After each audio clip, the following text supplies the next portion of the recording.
Sono italiano, sono nato in Inghilterra, i genitori sono siciliani. Sono consigliere in un paesino piccolino, si chiama Frome, Somerset, in Inghilterra. Io sono venuto qui a Pieve a settembre l'anno scorso, sono stato con i tedeschi, con la cappella, la musica per 2 o 3 giorni. Io ho trovato la città, agenti, tutti, tanti carissimi, gentili. E io sono andato a casa, sono andato a Frome e ho lavorato 3-4 mesi con altri consiglieri, altri assessori e abbiamo lavorato per fare questo gemellaggio oggi. Per noi in Inghilterra è molto difficile il momento, c'è Brexit, ci sono tante altre cose, però io ho detto questo lo dobbiamo fare perché è una cosa di amicizia, di pace e io volevo venire in Italia.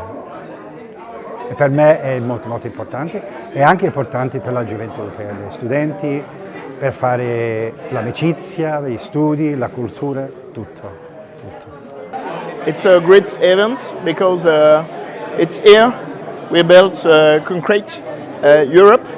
So I think we can make many things together in culture, sports, or economy. So we must try to be more strong with be together. I'm very happy about this, that we are now united between Frome, England, Château-Gontier-sur-Marne, France, Mohat, Germany, Pieve di Soligo, Italy, and also Rabka in Poland. I think it's very important for Europe that we citizens at the base on the states that we get together, and we did it since 1966 with Château-Gontier. After 1983 with Frome, and in 2009 with Rabka, and now with Pieve di Soligo.